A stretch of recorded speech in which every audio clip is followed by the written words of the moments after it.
Hey guys, welcome to the first episode of Monday Mutant Madness with Johnny. And we've got a special guest today, Phil, who lives in Japan. He's a turtle lover and also a fellow Kiwi. You want to tell us about yourself, Phil? G'day, Johnny. Well, thanks for having me on, mate. And I think have we been on Zazel's channel before, maybe? A few times. Yeah. I'm the one that gets all the stuffs up the trivia. I get in my head and I freak out the anxiety and I stuff it up. Yeah, I think you probably do a lot better than me. But it's a good to finally get a chat with you one-to-one. And good to meet another expat Kiwi living in a foreign land. And looking forward to chatting a bit of turtles tonight. And yeah, a bit of a privilege to be the first guest on your new Monday Mutant Madness show. So it's going to be a bunch of fun. Yep, and there's a bunch of other people out in the community I'm going to be harassing to come on this show down the track. Nice one. Yeah, there's a few guys Boba obviously will be on one, but we already do the other show. We talk about the wrestling show. We talk about turtles, and the turtle show we talk about wrestling. Brilliant. Yeah, all good stuff. Love it all. Yeah.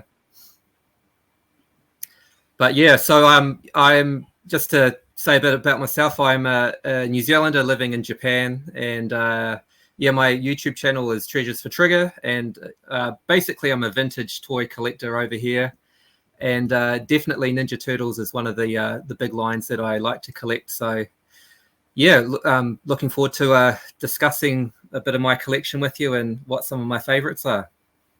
Cool. So we'll show you the topic here. This is today's topic. Will be tonight for some of us. Some of you be in the morning. I was lying when I said tonight. It's not actually tonight. It's lunchtime. No, I always mix it up. I do it. Do it so much. I'll just take my overlay off so you can see your logo properly up here. So Treasures for Trigger, Kiwi toy collector in Japan. That's Phil's channel, and we're talking about Phil's favorite picks out of Ninja Turtles. He's got some really cool picks in there. I put the slideshow together the last couple of days, and after we go through his favorites, Phil's going to he's going to talk a bit more about his general Turtles collection. That's some really cool photos in there. So I look forward to getting into that. So we'll go on to the beginning, and Phil's first pick here is Ray Fillet or Man Ray. Man Ray, yeah. So I've cheated a little bit. So I've got Ray Fillet or Ray Fillet or however you want to say it as my fifth equal favorite. He comes in at number 5. I didn't actually have him as a kid. Neither did I. I'm really surprised I didn't, because I've always been a big fan of the underwater characters in any of the toy lines. Like I don't know if you're a G.I. Joe fan, but in G.I. Joe, my favorite Joe is Wetsuit, who's the scuba diver. Only G.I. Joe I know is Scuba Pete. He's the best. Yeah. So Ray Fillet is awesome. I love his colors, and there are a couple of variations of Ray Fillet as well. Like the shirt that he's wearing, the V neck that he's got there. I think there is a couple of color variations of that as well. So yeah, I'm not sure if this one is I'm pretty sure my one won't be a rare one. I think I picked him up pretty cheap. But he's just a really standout figure on the shelf. I love his little ray on his belt there as well. That looks really cool. And I love him because he was in the Mutanimals Archie comic. That's where he was introduced. So that's where I always knew him from, as well as the figure. Yeah. I'm not so familiar with those comics actually, but and he's one that comes with the wee sidekick character too, whose name actually escapes me. Yeah. I think he's called Glub or something like that. Glub, right? Yeah. There was in the comic too. They the reason why, if you look on the left side and the right side, why is there two completely different animation models? Because they were going to do a Mutanimals spin-off animated series from the creator of, I think it was Ryan Brown or one of the other Mirage Archie guys. But when they tried to make the model for the normal Murakami Wolf cartoon, the creator wasn't happy. They were going to turn his guy into a villain instead of a hero. And he said, no, you can't do that. Stuff yous. I've designed this character to be a hero, eco sort of warrior hero, Captain Planet hero kind of guy. Right. That's why the animation model's on the right. They simplified the model, took away some of his details, and so he's just called Ray in that episode. Officially, it's a different character, but that's why that character exists in the show as a villain. Oh, okay. He looks quite different, doesn't he? Yeah, but it only exists based on Man Ray, and the guy who when he created them, he owned the character and said, "No, you do not have my permission to make him a bloody villain," like they did with Mondo Gecko and other ones on the show. Right. But yeah, great figure. Excuse the dust on his head. Dusting is not my strong point.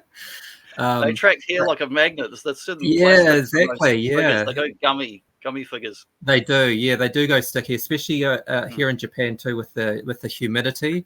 Yeah, they go really sticky. Yeah, I've got him with me here. Actually, he does stick to my hands. But yeah, he's mine are getting gummy.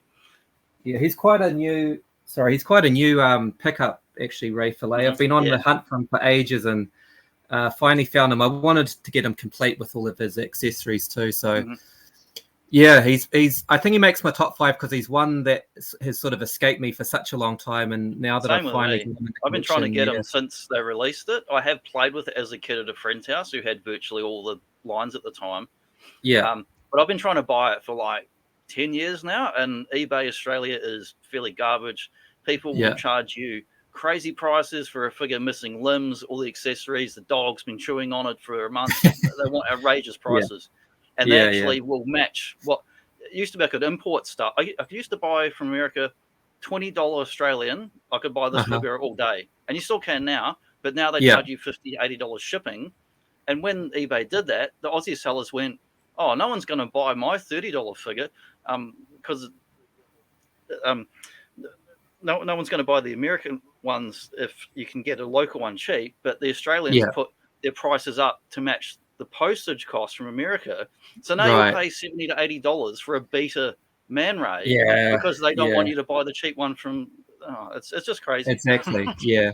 I think like New Zealand's the same. Like, although I live in Japan, I keep an eye on the New Zealand market too, because I occasionally buy things and get them sent to my parents' place to send over to me. And Trade Me's the same. Like the prices are so overpriced, and it's just supply and demand. Like there's just not enough Ray Fillets out there. There's heaps of loose ones. Like forget carded, but there's heaps of loose vintage turtles. They make millions of the bloody things. Yeah, exactly. Yeah. They're all in America, though. Yeah, that's the problem. Mostly they're in America. Okay, so move on to your next pick here is Ace Duck, who's technically not in the show, but if you look where he is in the show, he's in the TV show in the show. Yeah. Well, he's having a good go with April there. Something sorted's going on there. Yeah, actually, were you familiar with? Did you ever watch Howard the Duck, the movie, as a kid? You familiar with that movie? No, I didn't see it as a kid. I only know about it as an adult, like later on. Yeah, well, Howard the Duck was one of my favorite movies. As a sort of 8 or 9 year old, and he was a bit of a playboy duck, and I don't know the original comics character.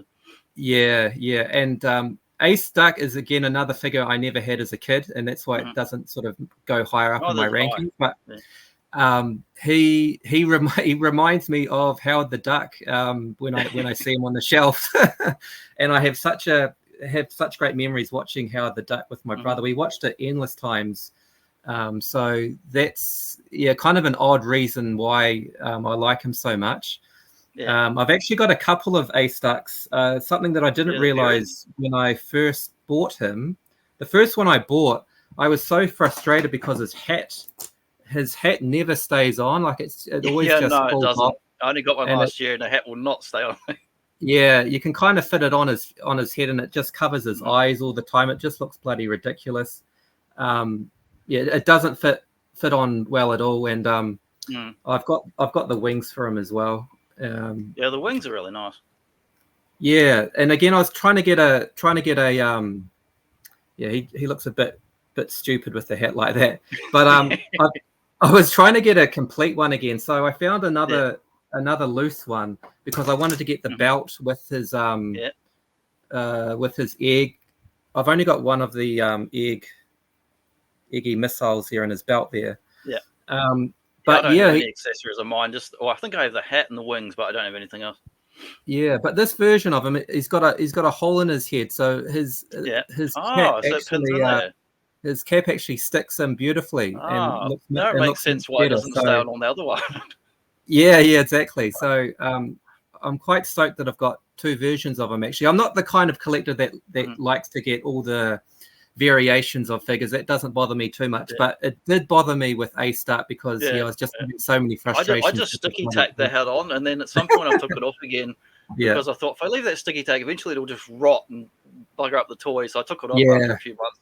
Just do the old blue tack job or something. Yeah, blue tack. Yeah. It is actually blue tack. That sticky tack's for you international people. You won't know what blue tack is. That's the one. And actually, his wings don't. Or the one that I've got, his wings don't stay on very well either. Don't they? The wings stay really good on mine, but my one does not have the hole in the head. So I wonder if that's a difference in the maybe. in the back. Yeah.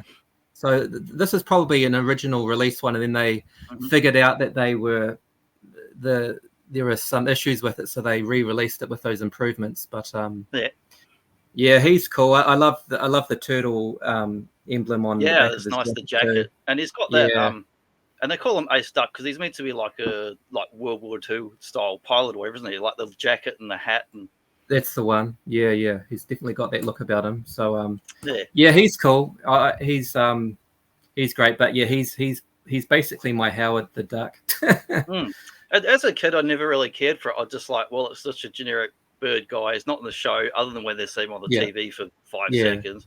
Yeah. But as an adult, I really like it. And you can, with the hat off, you can see that Howard the Duck / Donald Duck face and look to the head as well. And he does make for a cool character. I'm probably going to end up buying the Super 7 one as well because he's got some. Oh, nice! Yeah, that looks good. I think one's got one closed and one open mouth, and the alternate heads are quite cool. Yeah. I'll move on to the next one here. You got old Mikey. I got Mikey. So with the top 5, I needed to have one of the turtles because, well, there is no Ninja Turtles without a turtle. So basically, Mikey is my favorite of the 4 turtles. He was always my favorite figure. I'm assuming he was probably the first Ninja Turtle figure I got as a kid because I would have got a turtle to start off with. So Mikey would have been it, although my recollection's a little bit vague these days. I don't remember. Yeah, so Mikey always spoke to me. I just loved his easygoing party dude character. I thought the nunchucks, he had the best weapons. Although the figure itself, as we were talking about before the show, the nunchucks tend to break a lot. They do break. That one's in fairly good nick. My childhood ones didn't break, but I just kind of put them in the belt holster on the back as a kid, and I just left them there ever since. And if I put a weapon, I give them the Kama or the sickle or the Ninja Star, and I leave the nunchucks on the belt. Yeah. So, to be honest, I don't think the turtle figures, there's some more dust. I don't think the turtle figures are nearly as good as some of the other characters. I buy the villains are my favorite, like the monsters and mutants in the line are my favorites. Yeah, in terms of the detailing and that sort of thing. And the villains are often a lot bulkier as well. Yeah, like your General Trag, Baxter, and Scumbag. They all got crazy. They got crazy way more details. I guess because they were original characters they made for the toy line. They didn't come from the Mirage comics. Although you can see the basis of them and you can see Mikey's veins popping out of his biceps. Yeah, the veins are a cool detail. Cool. Look at that bodybuilder physique. Yeah. So, to be honest, my second favorite turtle is Donatello. And I think Donatello, I like the fact that the turtles, when they released, they all had different shades of green. Yeah, and I like the shade of green that Donatello has actually the best, the sort of the darker green that he has. And I like the fact that some other lines too. Yeah, and I like the fact that he wears purple. But in terms of an actual character, in terms of the TV show that I watched, Mikey was always my guy. So I think Donnie looks nicer on the shelf actually, but I've got a closer color contrast, the green and the purple, and I love that original show. It gets some of the seasons are good, some of the later ones get a bit dodgy and the writing's a bit. They really developed the characters more in the later shows, like the 4K Kids Fox show and then the Nickelodeon. They really give them more distinct personalities that play up those archetypes they developed from that first show. Right. Yeah. Have you seen the new movie yet? Mutant Mayhem? No, it's not available anywhere here at the moment, so I'll watch it later in the year sometime. Okay. Yeah. I got some of the toys. I got the toys on the wall. They're a bit average, but the packaging was nice, so I've just chucked them on the wall for now, and they can stay in there. Nice. Yeah. I think that movie. I think Japan is the last country in the world to get Western movies. Basically, I think that movie's not coming out in Japan until the end of September. So I did pick up this little bicycle thing. It's actually like the old turtle cycle with a sidecar, but that's cool. But it's a scooter. But it's nice. Like they painted underneath, details under there, and the little sidecar things. They modelled it on the old turtle cycle, and but you can actually move it from a little hinge. On a hinge into this back position as well. But Very it's pretty cool. That's not the figure. That's one of those BST nonsense ones I've got on there just to try them out. Right. Yeah. But the scooter is really good quality. It's probably the scooter and the van and the playset are the best things in the line. The figures are not great quality, but this bike is excellent. You could put you could probably just fudge a Marvel Legends 6-inch on there or anything 5-inch, and it would work quite well. It rolls well, and the plastic's good. It's got lots of paint, and it balances really good. The coolest thing I like on the side, that wheel's got a little nunchuck that goes around like a gladiator spike thing. I thought that's a cool feature. Yeah, great.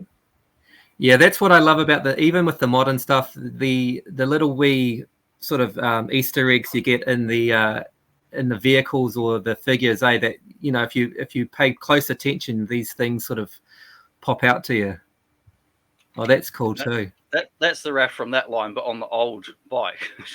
Oh, nice. I always like to try out different figures on different lines of vehicles. I don't really have a lot of vehicles. I had that bike since I was a kid, and I guess that's why I'm kind of attached to that particular one over the other vehicles. So is Raph your guy, is he?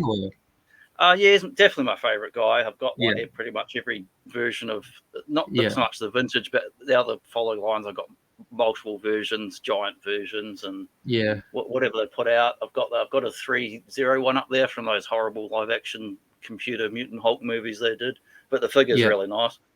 Nice. Yeah, I've definitely become a bigger Raph fan, the sort of older and grumpier and more cynical I get. I can kind of relate to his character. Party times are over. Got to be cynical and pay some bills. Yeah, exactly. Yeah. All right. So where are we up to now? Is this number 3? Casey Jones. Yeah. Do you remember the voice acting style in the show? The thing I remember most about Casey Jones is the character that played the actor that played him in the live action movies. Yeah, he was bloody brilliant. And I think that movie really brought Casey Jones up to superstar status. That was the Mirage style comics Casey. That was the authentic one. Unlike the cartoon, who's a complete unhinged maniac. And I mentioned the voice acting because the voice acting is modelled on the 70s Clint Eastwood Dirty Harry. He's like, go ahead, come on, punks, I'm going to get you. It's all like that. And it's completely unhinged and over the top. As a kid, you're just like, oh, he's a tough dude. You watch it as an adult, it's unintentionally hilarious watching the voice actor they went with for that character now. Yeah. No, I love Casey Jones. The fact that he's an outcast, like the Turtles, basically, and again, with most toy lines, I tend to go for the bad guys or the evil characters. With Ninja Turtles, it's a bit different because a lot of the good guys are outcasts, and so Casey Jones fits the bill perfectly. Absolutely love the face mask. I just thought that was so awesome as a kid. The only drawback with Casey Jones is he's such a slight looking figure though. Like there is not much to him at all. He's very very light. But his character is skinny, but that's true in the figure. Yeah, that's right. The mask is probably the most Mirage thing they carried over. The rest of it was the Toon model, but that mask is straight up from the old comics. Yeah.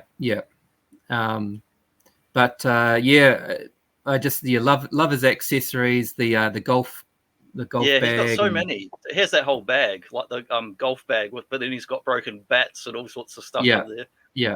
So you get the classic where you get a figure with a bunch of accessories. He can basically carry everything, which is a big plus for me. Yeah, that's you nice. don't have to put the other accessories away in a baggie or anything and tuck them away. He can have them all on himself. Anytime I get a bat or with other action figures from whether it's other Turtles lines or whether it's like one of these kind of guys, I always try the bat in the old vintage Casey's hand just to see how it looks. Oh yeah. Nice. Tried all the bats. But yeah, it's a bit like April O'Neil. You feel like you don't get too much for your bang for your buck though. He's not bulky like some of the other figures. Yeah. Not like I know going back to when I was a kid, I always wanted to get the figures which were bigger and bulkier. More value for your money. More bang for your buck. Yeah. So it was the same mode and dishes washed to get these bloody figures. It was the same with the Motu figures. Like it sounds terrible, but I never wanted Teela or Evil Lynn. Not because I still don't like them. They're a bit too skinny for me. They're like not because they were chicks, but because there wasn't much to them. And I love the characters, but the figures are kind of on those ones. Yeah. But I think with Casey, it's the accessories and it's the face mask that saves him. It's all about the attitude. The drawstring track pants that he's wearing, it's a bit of an early 90s look. Yeah, and he did have that in the live action movie too. He had like the beater pants when he was sitting around. Yeah. So yeah, he was always, I don't know, when I was a kid, he was one of the first figures. After Mikey, he may have been actually the second figure I got. So a lot of nostalgia with Casey Jones. I never bought it at retail, but I've got a bunch when I was a kid, like that 87, 88 when they're first around. And I remember I bought General Treg and Baxter Stockman at retail, and that was like 3 weeks pocket money, $5 each, $15 New Zealand. Decca was the store I bought them at. Decca, there we go. Yeah. And no one will know what we're talking about. It's like just a department store, but it was like the cheaper end, like a Kmart basically. I got those, and I went into the store to buy some turtles, not having any, but seen my friend's one from school. And I went to get like a Mikey or a Raph and went, this is cool. But I went, what's this crazy rock monster and this Flyman guy? They're way cooler figures. I bought them. And then I relied on birthdays and Christmases to get the actual turtles from family. Yeah. But Casey's got quite a presence in the cartoon as well. So I based a lot of my preferences obviously from what I watched on TV. I wasn't much of a comic book reader as a kid. I think I was probably still too young to really read comics. A lot later. Yeah. Like I only got Casey years later because even when I love the characters in the show, the comics, but I wasn't excited about this figure. I got it several years later, pretty much going from junior into high school.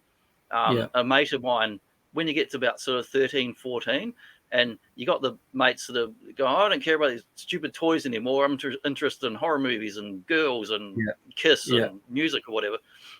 So he gave me some old stuff for free, including Needle Nose, a Casey Jones, the Mondo Gecko I've still got sitting behind me over there, and a couple other figures.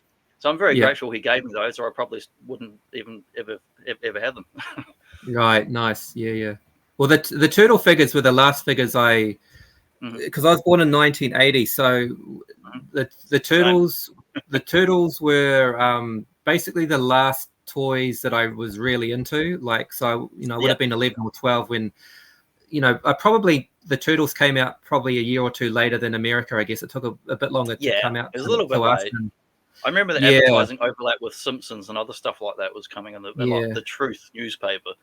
Yeah, so the turtles were definitely some of the last figures I held on to because they were the last ones that I started collecting. And when I was 10, we moved from Nelson in the South Island, which is a small town. It only had 2 TV channels, and Ninja Turtles played on TV3 back in the day. And we dreaded the big move to Dunedin. We're like, I don't want to go to like a colder a colder city down further south in the South Island. But the big draw card was that because it was a bigger city, it had an extra TV channel. Higher up on that bloody hill, you'll get the channel.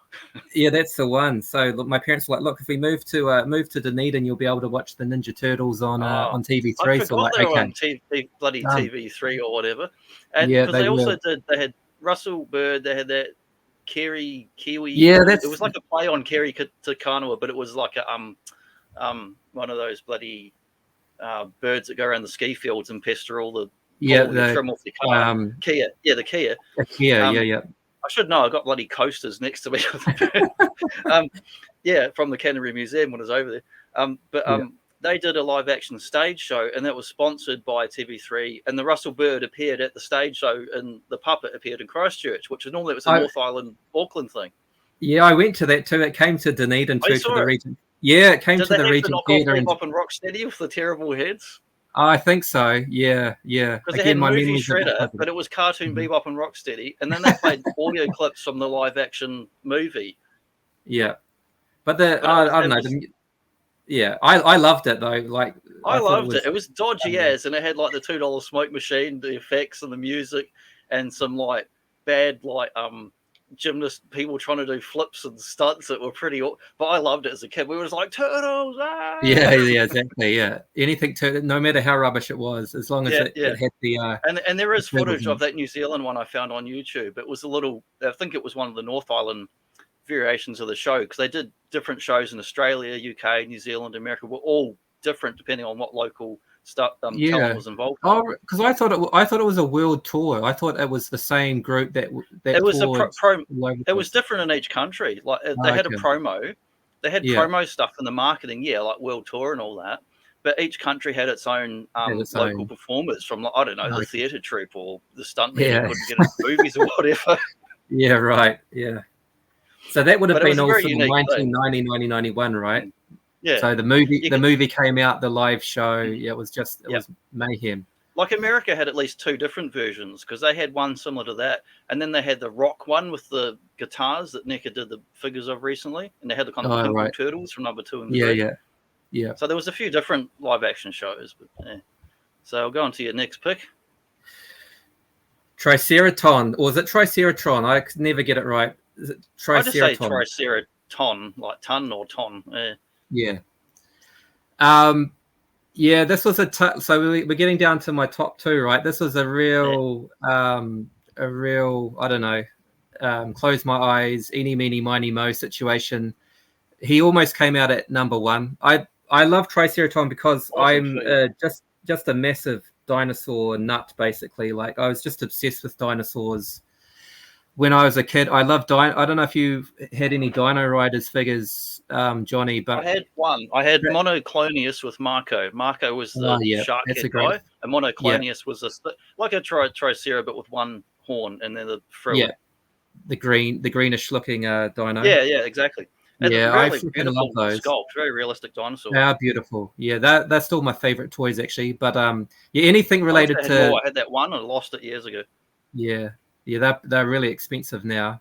And they break and they're fragile. I would have loved to have had the Diplodocus or the T-Rex or any of that. Would have been awesome. Yeah. But going back to this dude, as soon as he came out, I was like, because he may have been a wave or 2 after the Turtles and it was at least wave 3 or 4, I think. Yeah, so this guy's probably one of the last figures I probably got, but I absolutely adored him, and I was like, as soon as I saw it in the shop, I was like, Mum, I have to get this. Like, I need that. I need it. I need this to complete me. So you've been good this week, Phil. No. But again, the colors just absolutely stand out. Really, really out there. Again, the attention to detail. I love the Triceratops was always my favorite dinosaur as well. So he just sort of ticked all the boxes. I've got about 3 different Jurassic Park Triceratopses up above me. Yeah. Again, I don't have much recollection of seeing him in the media. Like, no, was he in the cut? Was he in the cut? He was in one episode of the cartoon I'll go back one. Hang on. So there's the animation model there. He turns up in one episode ever, and it's just a tie-in to promote the toy. And that's what the NECA one was based on too. The NECA, they did the green guy, the yellow guy, and the orange. I got 3 of the big orange one, but I'm still chasing the bloody vintage, the same figure here. I've been trying to buy it for years. Same problem with other figures I was trying to get. Yeah. If I'd known 10 years ago, I could have picked these up cheap as chips, loose all day long. And now the prices have gone mental, and it's harder to get them, even though there's lots of them. Yeah. So sorry, I've just got a wee visitor in the room. I'll be a minute. Just a minute, mate. Yeah, just a sec. Yeah.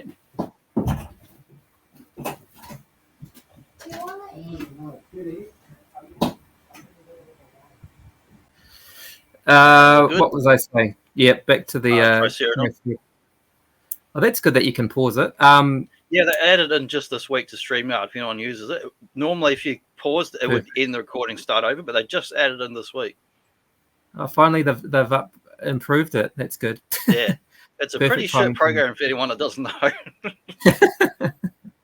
Yeah. So yeah, and I love the weapons that he's got. They're again just nice, big, bulky weapons. Yeah, they really mixed out with his accessories too. So yeah, I've got the NECA versions. They loaded them up heaps of cool weapons based on those vintage ones. They're really nice. Yeah, I've actually only just it takes me a while to pick up on things. It's only just now that I've looked at it at this angle that I've noticed the rats hanging off his belt. Yeah, I've never. Well, obviously the Rat King must have obviously rats on his belt or something. Yeah, well, he has some sculpted on his body, I think. I can't believe I've never noticed that. That's only just sort of popped out to me now. Yeah, so that's one of the things I like in the Turtles vintage line. There's lots of cool little details and bugs and insects and stuff that are on the figure or on their accessories. Yeah. Like you were saying before about General Trag, like I never had that figure as a kid either. He's got a spider, he's got a snake, and he's got a shit ton of stuff on the back. If you get a magnifying glass and take a close look at it, awesome. there's I hope they do them in the Super 7 line where they blow them up and you'll be able to see even more of those cool details. So they paint more. Yeah.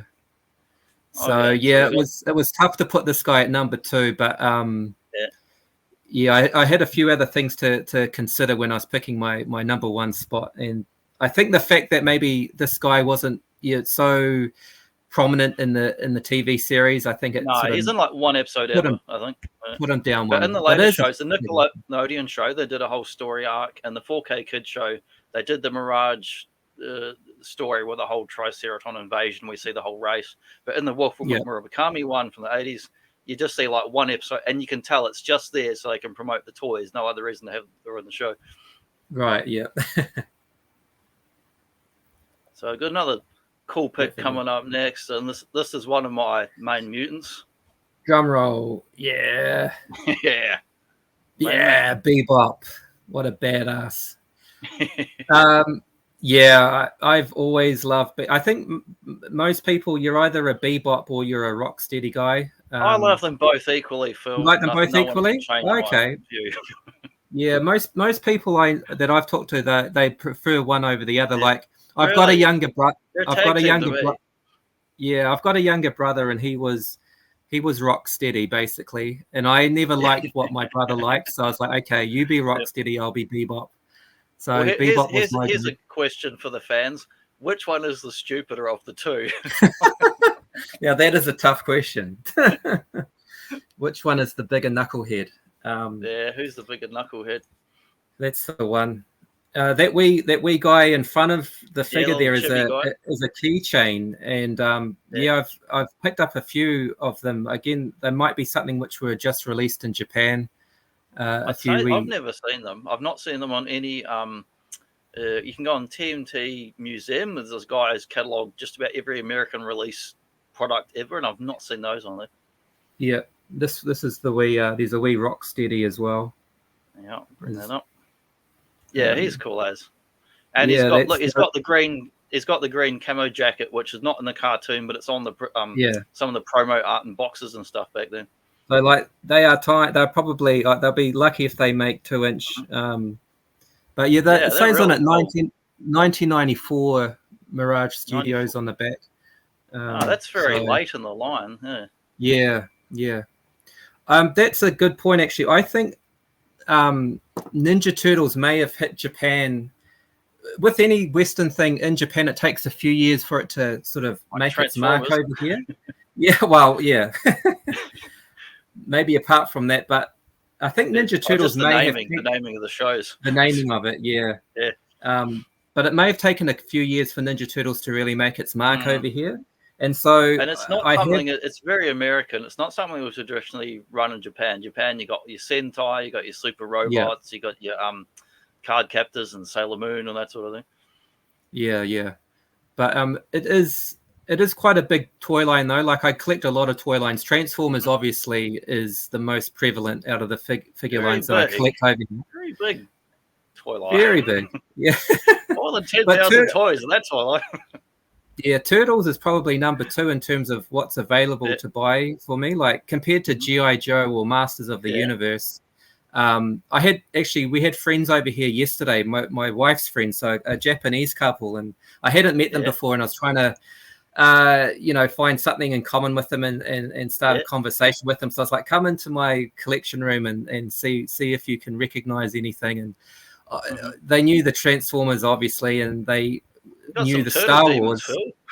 But yeah, they were drawn to the Turtles. Like they remembered the Turtles. They had no idea what they had no idea what He-Man was or what G.I. Joe was. But they couldn't name the Turtles, but they were like, yeah, we know who these guys are and we've seen them before. That's interesting. I wouldn't know about I watch a lot of Japanese anime, mostly 70s, 80s. I collect various mangas, like I read like Dragon Ball and stuff. So I see a lot of the memes and culture stuff that comes through in the media and art, cartoons, movies. I watched a few Kurosawa films, but I didn't know if the everyday person would recognize Turtles. What was the market penetration and what was happening in the 80s and 90s? Did people, a lot of American stuff just doesn't fly in Japan. Famously, a lot of 90s video games just didn't sell or weren't popular. Xbox was too Western, too American, Yeah, that's right. Yeah. So I think like these, my top 5 figures, which are basically from the original line, they are actually less commonly found in Japan compared to in a few slides coming up. There's a few different sort of line TMNT figures which are far more readily available than these original figures. These original figures are actually are a little bit harder to come by.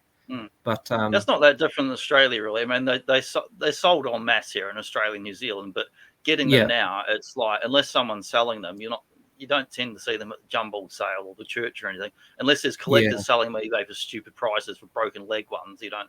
Yeah. But yeah, giving Bebop my props. Yeah, he is my favorite. I think because the figure looks great. Again, I love I'm obsessed with the color purple. I don't know. There's something wrong with me with that, but I love the purple mohawk. Was that why you're always hanging out with that bearded Australian man with the ginger beard? Because of the color purple. The purple, yeah. I think he's a purple fan too. But he's great, and again, very prominent. I was disappointed that Rocksteady and Bebop weren't in the those original movies.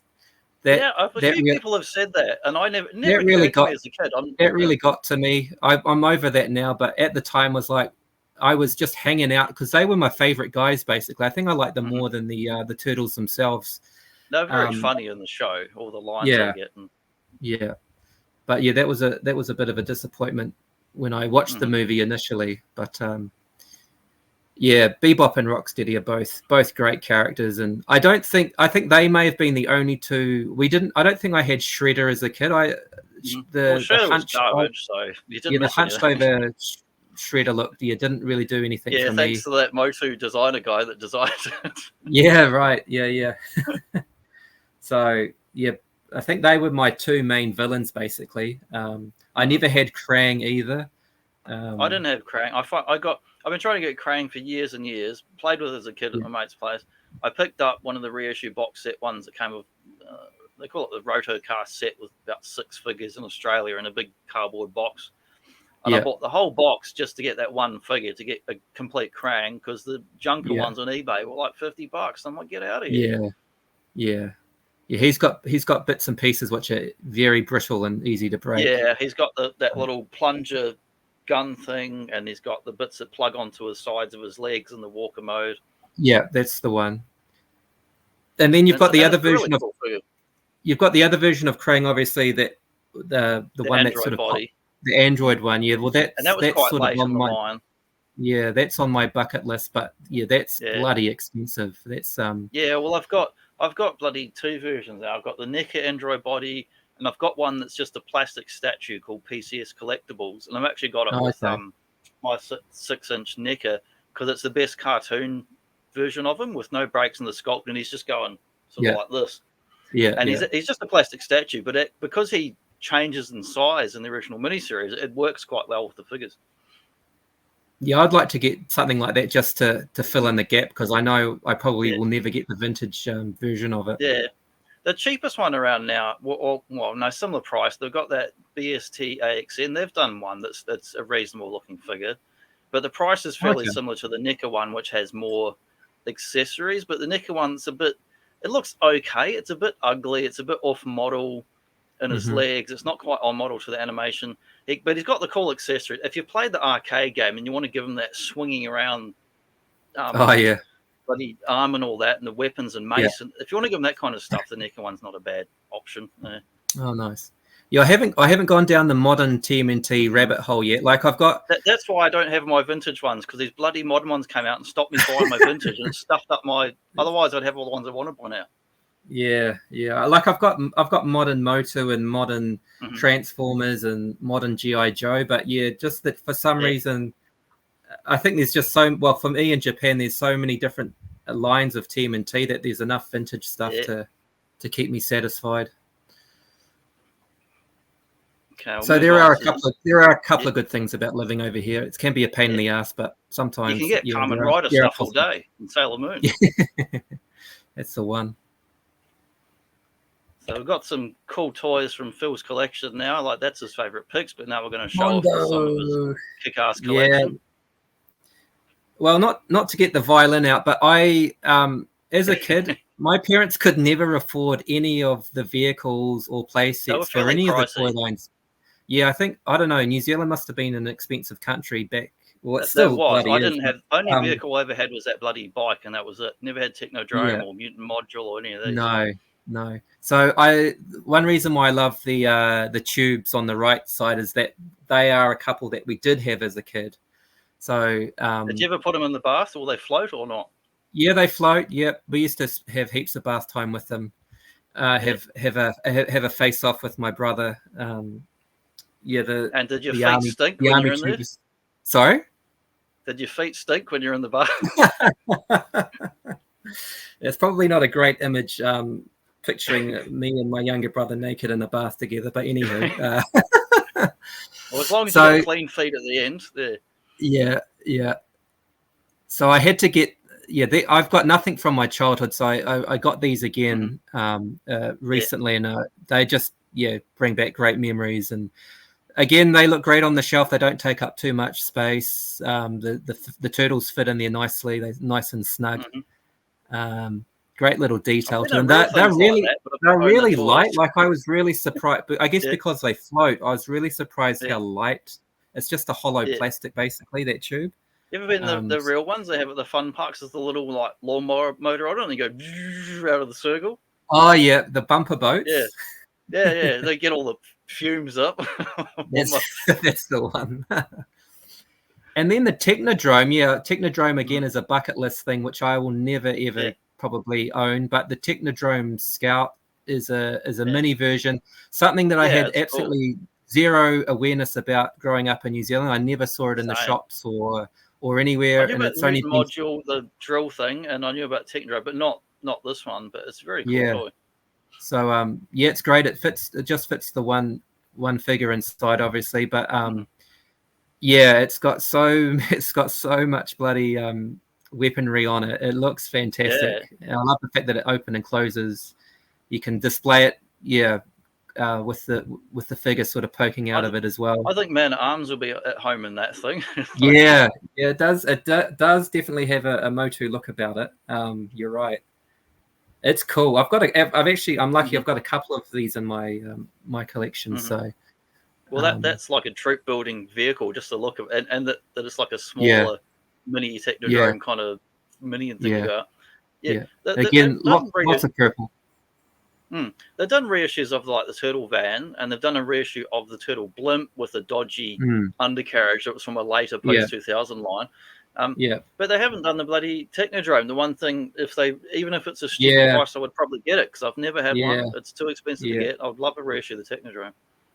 Well, that would be a crowd-funded thing, right? Like kind of like a HasLab or something ridiculous. Don't say that. Playmate so far hasn't jumped on that Mattel and Hasbro bandwagon of bloody crowdfunding of cheap stuff that should be at retail. Like, don't jinx. Sorry, Johnny. We've had a good show thus far. Stop that nonsense. So if it happens next year, we know who to blame. We'll come back to the time market. We can put it in the comments. 46 blame minutes. The turtle lover. Yeah, that's the one. Yeah. So who are these weird-looking dudes? These weird-looking dudes. So these are from the terrible TMNT 3 movie. These are. I like these that are movie. You like it? Not if I haven't watched it. I probably haven't watched it in 30 years. Like I probably only watched it once when it came out. I watched it last year. I didn't mind it, but I like a lot of terrible movies. I shouldn't trash it too much, but the figures themselves are bloody awesome. It wasn't objectively a bad movie. I just happened to like it. Okay, it was entertaining enough. Cool. So many details. Oh yeah, and I don't think these figures got enough sort of props. When they came, maybe the movie didn't help matters. I think maybe people, because the movie doesn't have a good reputation, which probably rolls over to the figures too. And again, it's a very different. Figures are actually better looking than what you see in the movie. Yeah, I don't like they call them the honor masks. Look absolutely outstanding. Yeah, like your demon style masks, they're cool. I like them. Yeah. So a bit of a plug for me. The Michelangelo. I recently got that. It was still in its packaging, so I'm about to release a video of me opening him up. Cool. It's the vintage one and adding it to the And shelf. do you have Leo the Silver Samurai as well from the earlier line? Yeah, I do. Yeah, I'll reach. I randomly got him last year on eBay, and I didn't really want it, but I got it, and I was quite impressed with it. This guy here. Yeah, like he was actually surprisingly decent figure. He's pretty cool. Yeah. Like the gold armor and that, and the details and the little samurai panels are pretty cool. Yeah. Once you get away from the fact that ninjutsu and samurai arts are not compatible, but you just have to ignore that because it's fiction. Yeah. So they look great. I actually think out of these, I've got Donatello as well, but he's still on card. I haven't bought myself to take him off card yet, but I think Raph is the best out of those three. I love the black and the dark sort of crimson-y red look on him. Yeah, so he beats Michelangelo there for me. Again, for me, I don't know what it's like in America, but comparing Japan and New Zealand, the two countries that I'm familiar with, I've never seen these samurai turtles on Trade Me on used sites in New Zealand, but they pop up. I saw them in the store back in the day, but not since. Yeah, they pop up all of the time in Japan. And obviously, the samurai theme would have been popular. And again, this brings me to a kind of a conclusion that I've made in my head that I think turtles became more popular in Japan slightly later on, with these later line figures being so more readily available than the earlier figures. They were possibly more mass produced. So the samurai turtles, there are a lot of. They definitely made plenty of them because I distinctly remember this is in my high school years when these ones are out, and I had turtles figures, but I wasn't actively collecting toys at the time. I was buying comics at the comic shop because I thought it was cool buying comics instead of toys. Bloody nerd. But me and my mates went in and went, oh, look at these dorky bloody figures just shelf forming. That they were there for a good 12 months on the shelf easily in the old warehouse in New Zealand. I think the TMNT, back where we're from, that definitely TMT had already peaked by the time these things had come out. It had peaked. I'm the same as you. I wasn't like it was kind of aged out of it, but hadn't got to the retro point. So people weren't really buying it. And the new kids were into the Power Rangers. That was the next thing. Power Rangers, I didn't get into the Power Rangers. I wasn't into comics. I sort of moved into like basketball trading cards and things like that. I bought some X-Men Flair 94, 95, and that was it. Was out. Then it was comics, and then it was all video games. No, and video gaming. So. But once these have been an awesome discovery. Again, I've only realized that these were made. Because I've only been collecting for three and a bit years. I've quite new to the adult toy collecting game, I guess. I've gone in and out. I've been buying Turtles figures since the first, whenever the hell they started, 87, 88 in New Zealand. But I'm still missing heaps that I want. My family moved so much that everything from my childhood got sold off. Like we moved 3 or 4 different cities in New Zealand. I've got absolutely nothing from my childhood. So I've started from scratch. I don't like hearing that. That's weird because I've moved. In 40 years, I've moved at least 20 times, but I've still got 3 vintage Transformers, Streetwise, Double Cross. Oh, that's awesome. And the other guy, they're up on a shelf up there. My original 4 Turtles and the figures I had back then, they're sitting behind me. They were in storage for about 10 years at my dad's back in Christchurch, but I flew back over there, picked them up in person, I want to say about 7-8 years ago. You did a record survived my childhood. So I've got the most of anything Turtle stuff from my childhood because I didn't have Star Wars anything as a kid, like nothing, never had a Star Wars thing. Seen stuff at my mate's house. Didn't have Motu stuff. I had 3 figures ever, like Whiplash, Battle Armor, He-Man, Rock On. Found a dirty Skeletor in a park. Not a euphemism. It was the actual dirty Skeletor. I found it in a park that some kid lost. And it happened to be the Battle Armor one, so it paired up with my Battle Armor He-Man. Oh, beautiful. But Turtles was the one line that was affordable that I had a few figures of. I kept them like forever because I love them. I got into the comics. Every cartoon they've watched, I've watched them all like 2 times through. Every comic they've done, I've read all the comics through the years. So they've always stayed with me, like Turtles and Batman and probably like Pokemon and other shit like that. Just stayed with me for like 20 plus years. Nice. So what have we got on this slide here?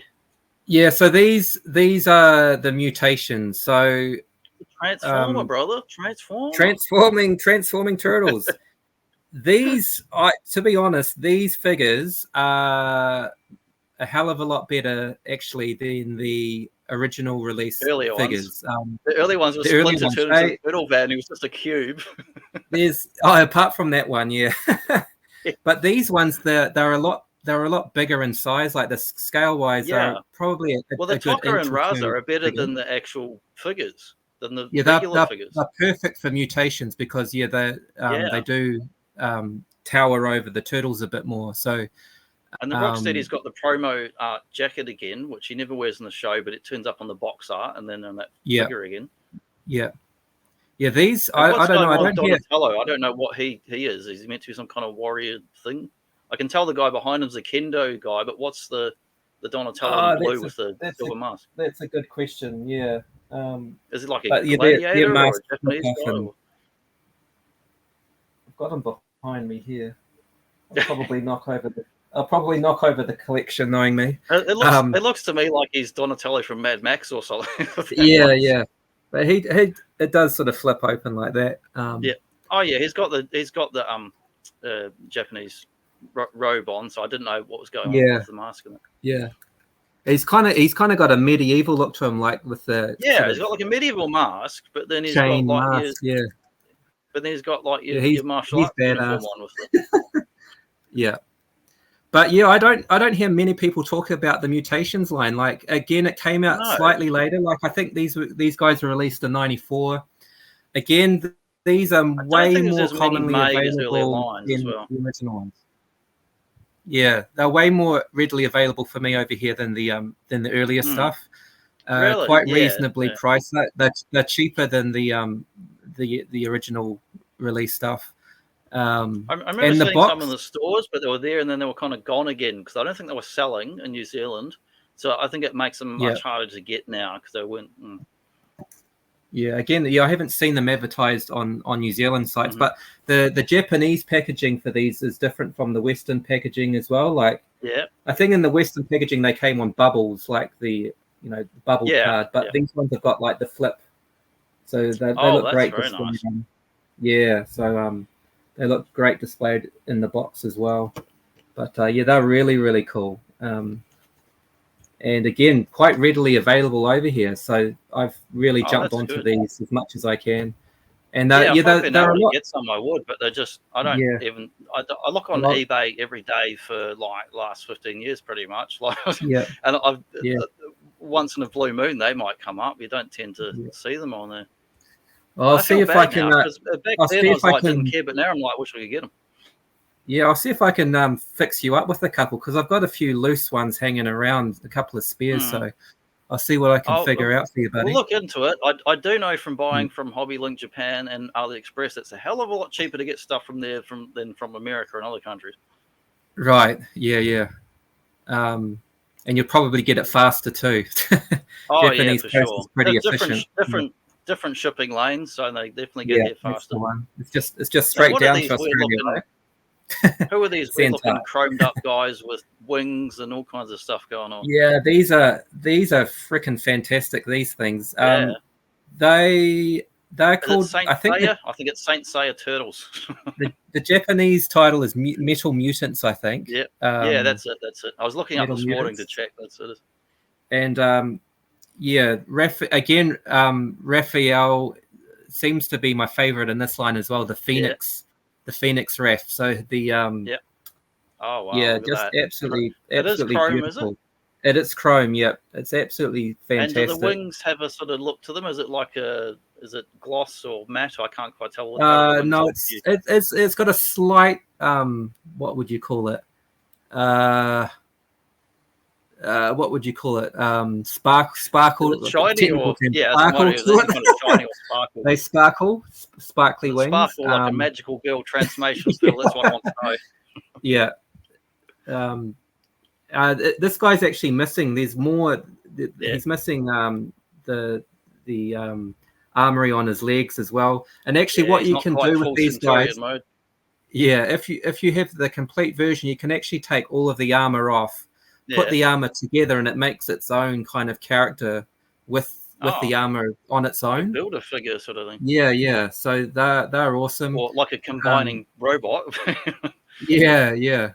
So as you can see, I've got parts for Donatello as well. I've got his chest plate. I didn't know that they had a bonus feature with the parts. Yeah. So I think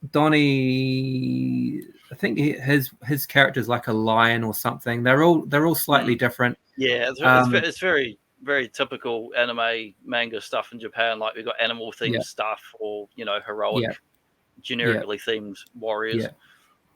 When I first saw these, I was like, "There's no way I'm going to buy these. These are not the Ninja Turtles that I know. I'm not going to have a bar of it." But they kept popping up, and I got more and more drawn to them. And I was like, "Okay, while I'm in Japan, I've got to get these while I'm here." And I think these are great. Have you seen any images or clips of Saint Seiya? Because the Raphael looks like he's directly influenced by that at a guess. The wings and the gold armor. Because virtually every character in there has some kind of powered up gold armor, and they've all got the angelic wings, and they're very sort of metrosexual, feminine male characters in that anime, and it's a very stylish. Oh, I know the ones you're talking about now. Yeah, they're very shiny. Yeah. There are some odd ones, including the Super Turtles too.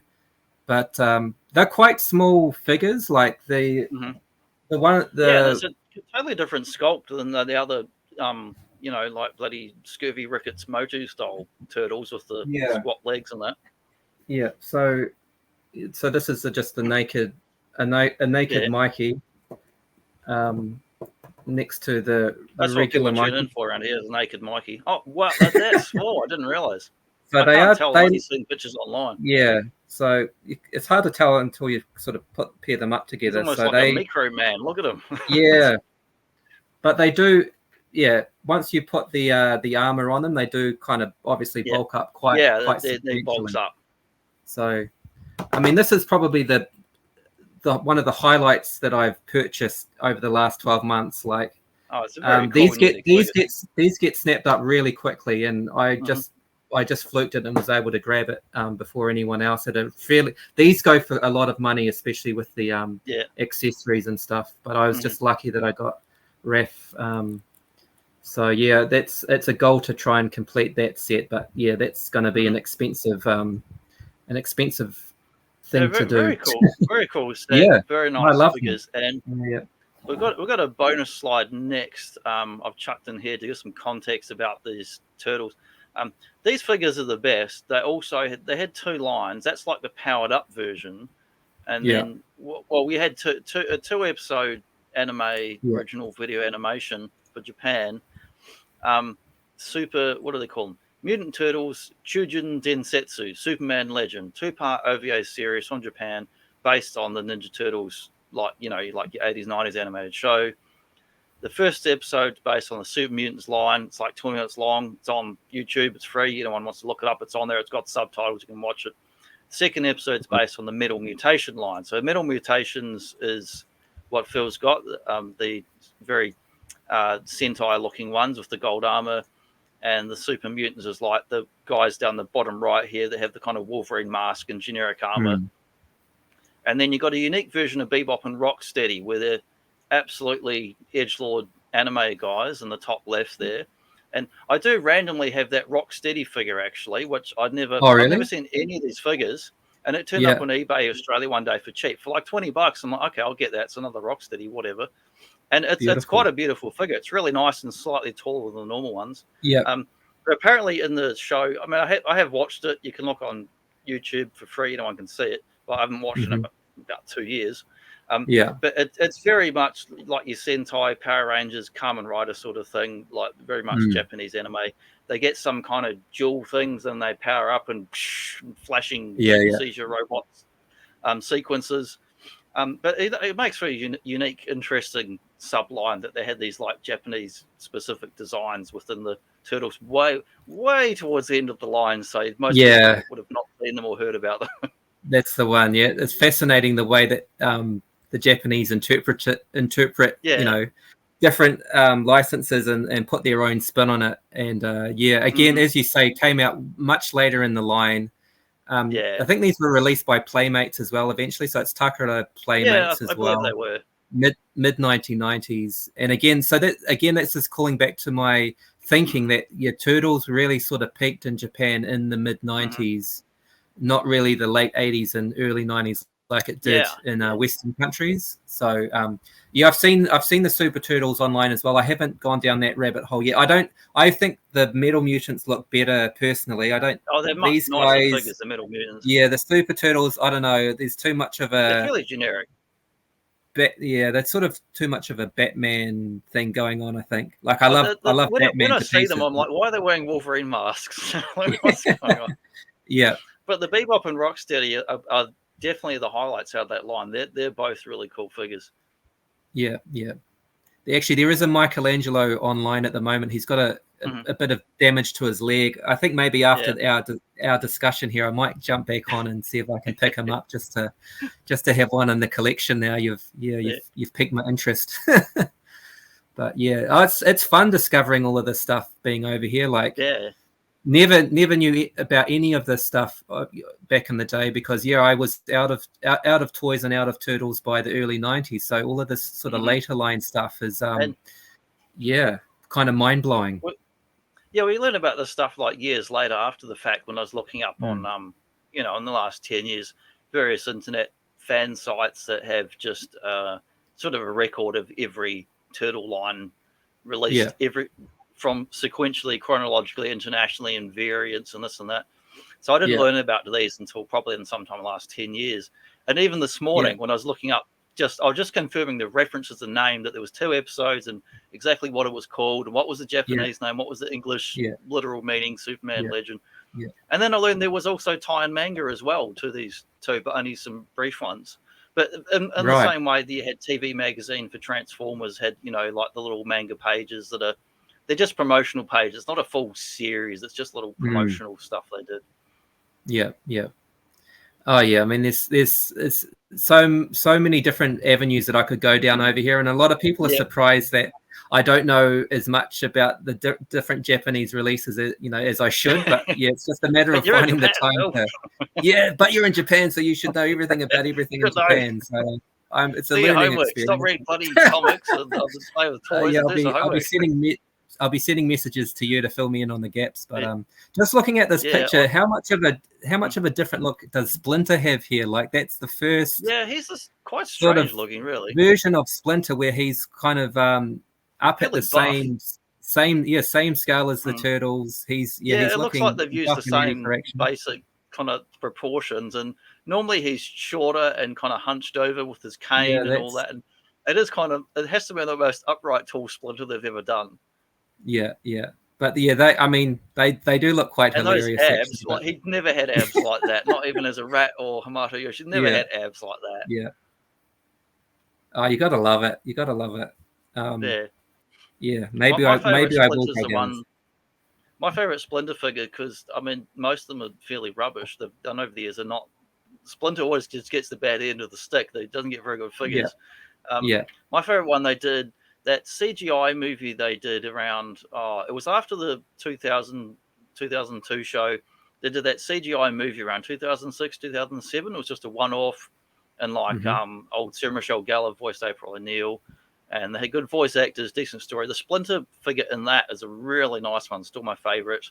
Later on, you had the Neko one did the cartoon, and they did the movie. Yeah. They're really nice, but they're like, well, there's different technology, different sculpting. You can do much more accurate figures. For a figure back then, it was absolutely excellent.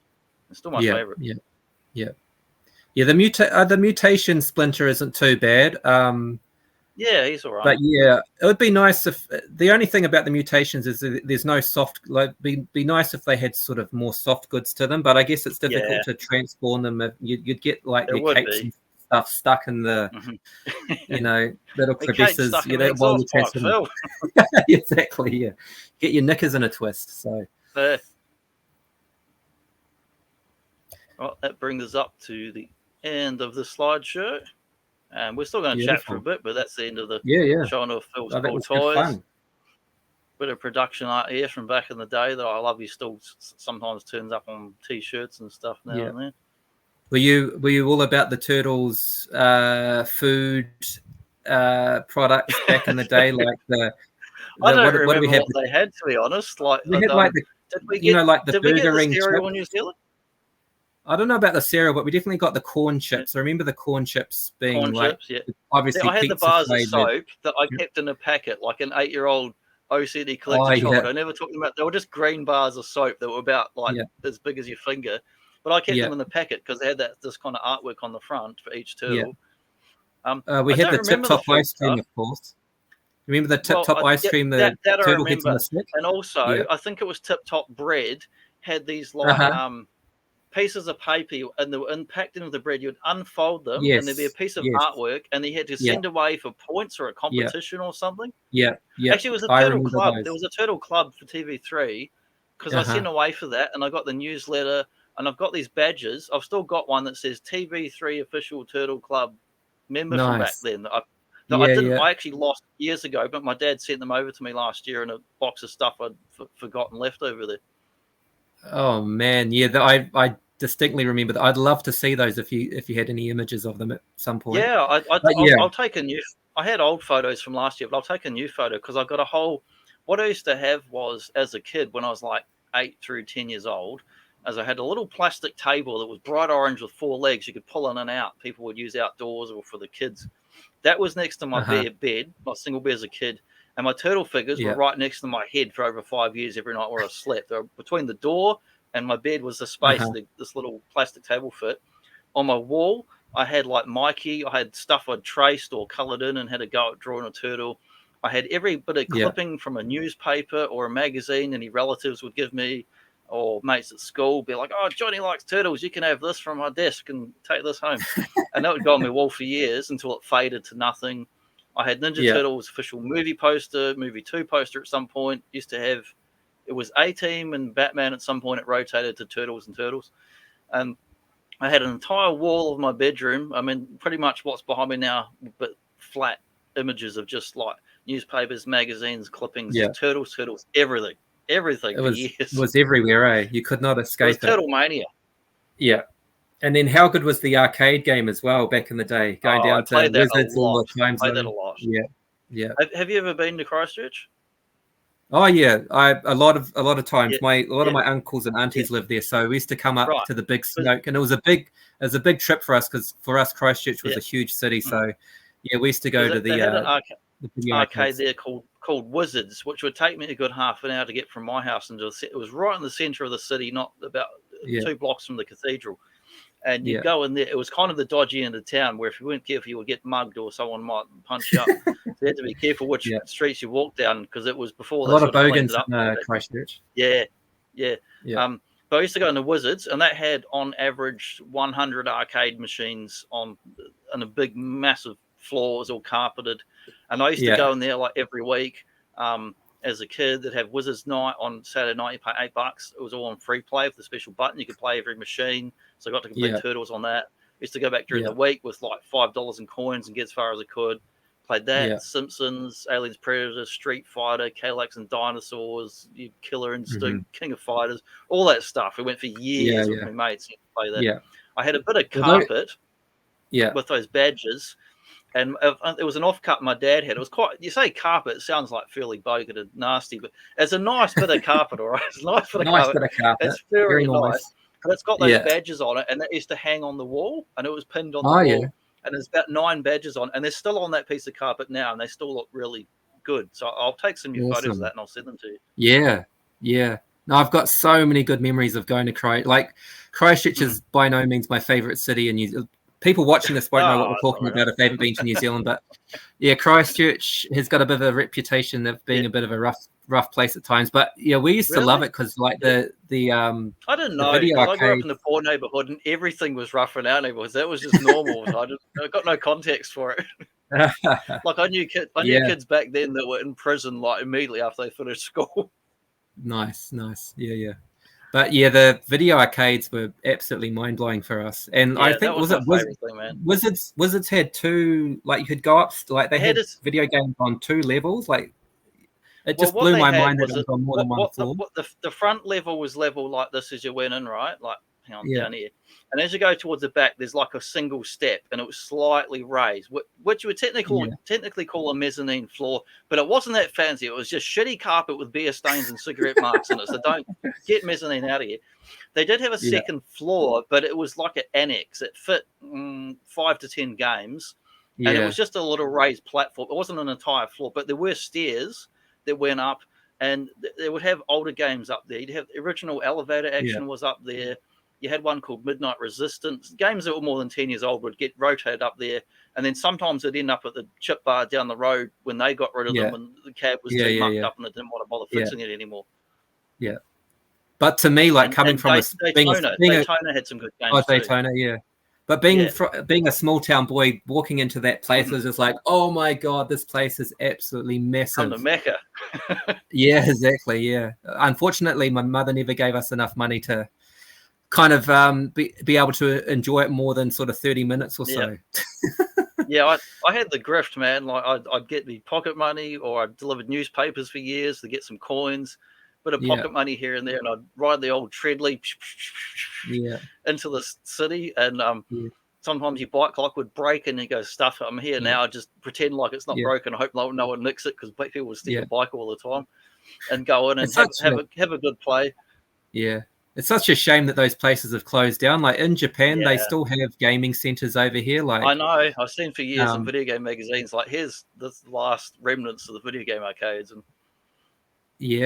people still go out and put coins into machines and play. Like some of the game centers have really old school Street Fighter 2 machines still and stuff like that, which is great fun. So I can remember when it went from the mid 90s, like 95 through 99, slowly the fighting game culture was dying off. PlayStation and N64 was coming in, so people were playing stuff at home more. And So you didn't want to go all the way into the bloody CD player, except for the hardcore guys would go on and play them. But it all started turning into time zones and bloody prize machines and tickets and smash. Yeah, with all the tickets. Yeah, which are okay for the family fun when you go into the movies for 10 minutes. But I want to play Calyx and Dinosaurs and Street Fighter, man. Not play proper games, like real games. Yeah, I want to beat shit up. I want to kill things. Yeah, I want to beat some shit up. Take out my aggressions. Take out my aggression. Yeah, exactly. Yeah. So we went from the arcades. We would literally walk from the arcade home and go home and play Kill Instinct on Super Nintendo and Tekken 3 on PlayStation. Oh, nice. Yep. Super. What was Killer Instinct those super combos? They were just ridiculous, right? Yeah, Ultra Combos. Ultra Combos. That's the one. Yeah, that was an amazing game because that was Rare, Rare being the British developer that worked on Donkey Kong Country for Super Nintendo. They had the whole Silicon Graphics was a whole little sort of internal division / software thing that became developed for Donkey Kong and then later used for Killer Instinct. So that looked amazing. Those rendered graphics. Yeah, cool soundtrack. If you had Super Nintendo, I had the soundtrack came with it, and that was an amazing hardcore game that people really loved. But the combos were just over the top, and all the fancy bloody Raptor you could play as, and cyborgs and cool characters. And it was very much a mix of Street Fighter and Mortal Kombat, just a whole mix of weird characters in there. Yeah. So all of that stuff killed the toy collecting for me. I was like, these toys have got nothing on Killer Instinct or Street Fighter. Unfortunately, I regret it now. I wish I still had my childhood toys, but yeah.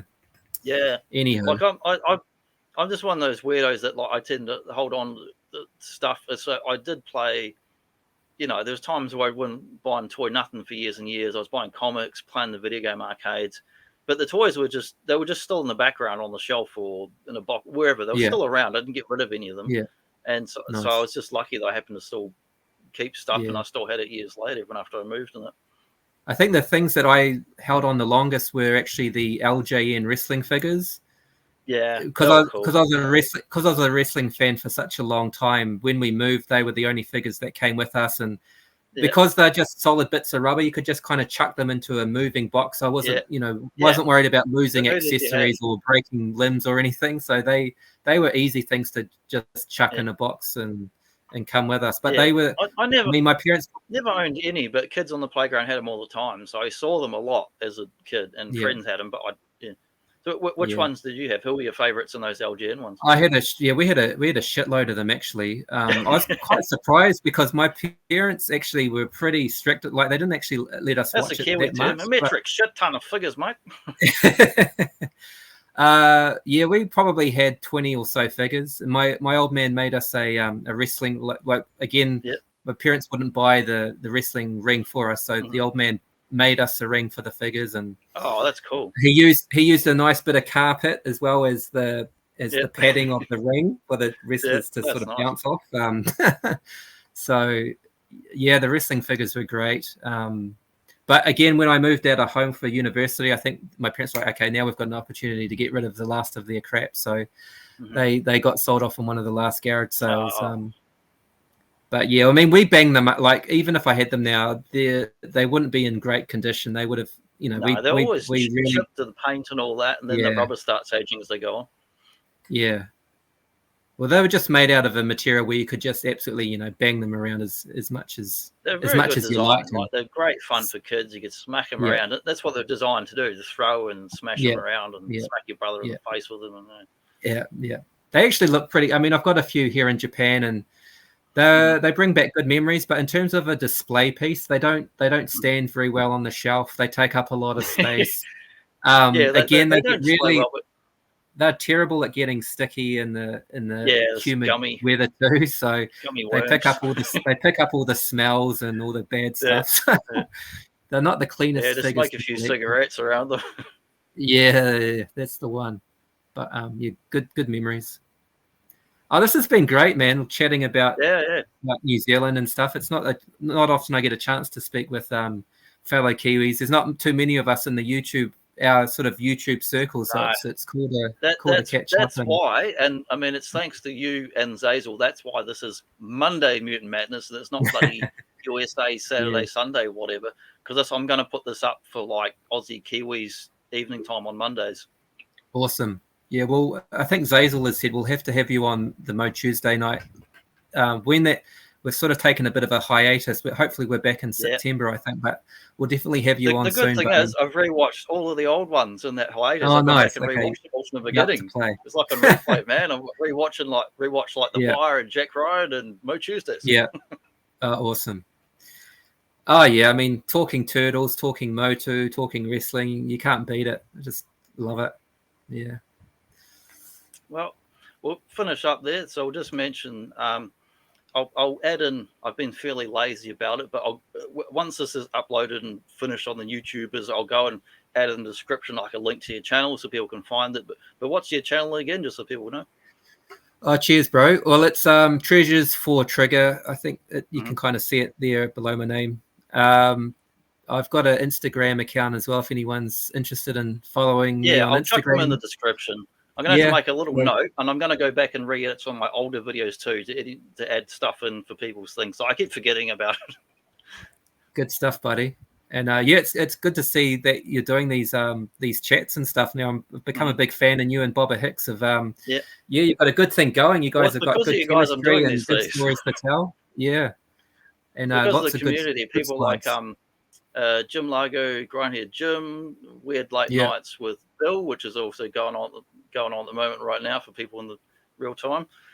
Nice. It's because of guys like that that's encouraged me and the community. Like I'm a latecomer to the online toy community. I mean, I've been buying toys and shit for 30 plus years, but I'm a latecomer to the online thing of it because I'm in Perth and I don't get to see friends in person very often now. Like my old friends in London, my other friends in Christchurch, and I'm not going to see them on the weekend. So this is my the next thing, again to just. Well, you're in the most isolated city in the world, aren't you, bro? Perth. That's true. I forget it, but it's miles away from anywhere. It's true. Yeah, that does cost a bloody fortune to get anything here, like toys or whatever. Yeah. I drove my car here, the last car. I drove it across. I'm not selling it and buying another one. I'll drive it here when I move from Victoria again to here. Holy shit, that would have been a bit of a drive. How many hours did that take you? 4 nights. 3 days. Oh, 3 days. 3 days, 4 nights. We slept at night, drove in the day because I said I'm not getting my car totaled by kangaroos through the middle of the outback, which is not a joke. It's very common. My mum's had happened multiple times where bloody cars have been stuffed up. 6-foot kangaroos are taller than me, smacking into her car.